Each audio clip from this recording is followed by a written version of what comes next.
Good day niyo mga buddy, adlong Miyerkules mga buddy, walay duty. Karong adlaw mga buddy, usa ka Chinese New Year. Ato man girespeto ang ilang katuigan, wa tay trabaho karong adlaw buddy. Pero di na magpasabot mga buddy, nga way trabaho, walay income nga mosulod sa imuhang bulsa. Pero karong adlaw mga buddy, nangandam ta para muadto na sad sa ato ang lugar kung asa kita mangwarta. Pero karong adlaw mga buddy, tara ubani ko ninyo kay adto na punta dito sa may tabunok para mangita og kwarta. Tara, let's go.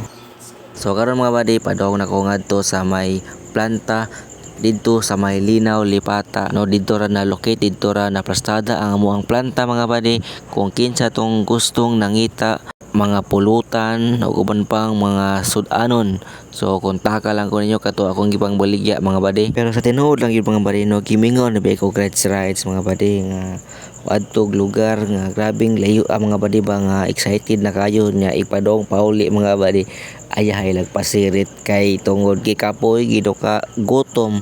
So syempre pag-abot nato diri sa may planta mga buddy, giasikaso na lang yun nato ang ato ang inig baligya. Sakto kaayo mga buddy kay naa day ni si Ma'am Chris nga maoy in charge gud ani para maoy mo release sa ato ang product. Kay namasin namang gud ko nga marilisan kay abin kog wala sila, pero nagpagitpas na ko adi before sa maong holiday. Kaning adlaw gyud mga buddy, namasin na gyud ko og ari sa planta og naa bagay mo release. Timing jud kaayo, nagpasalamat jud kayo ta kay naa sila duty. Wa jud ko naglantaw sa ilang schedule mga buddy, bitaw nga aduna ba sila duty mo na nga ako lang yung gitrayan nga moari para pamasin, di lang yun nga maghunahuna tag wala, but ato gyang i-check atong lantawon kung naa ba gyud mao'y makahat. Parehara ko na ang dagan sa kinabuhi mga buddy. Kung dili nimo suyan, kung dili mo tryan ang usa ka butang mga buddy, wagay mahitabo nimo. Mana kung na kay mga plano sa imong makinabuhi mga buddy, ayaw gyud pagduha-duha mga buddy. Suwaye gyud ang tanan unless kung kana imong gibuhat illegal, mao gyud nang kahadlokan natong buhaton kay di man pwede ang mga buddy. Right after mga buddy, tara padong na tangadto sa tabunok buddy kay ato naman ang pastada ang ato ang baligya mga buddy. Sakto gyud ang ilang gigon mga buddy. Oy di gyud lalim mga buddy, basta negosyo mo hiskutan kay dili lang ingon negosyo kay negosyo ka lang. Dapat naagi kay hunahuna mga buddy nga kung saan nimo pagdiskarte o kung saan pud nimo pagbalanse. Kay di man sad pwede mga buddy nga perminti man kung positive ang ato ang dagan sa atong negosyo.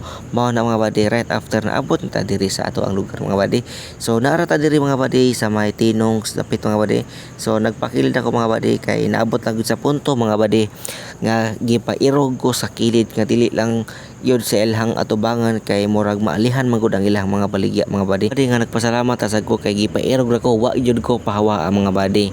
Then right after sa pila ka oras mga buddy, nahurot gyud nato ang tulo ka box. So nagpasalamat jud kayo ko no sa ato ang random nga customers ug sa mga suki nato nga gabalik-balik jud. Nya mao to mga buddy, kita-kita sa sunod akong upload og salamat sa inyong paglantaw. Aw pilaray ati.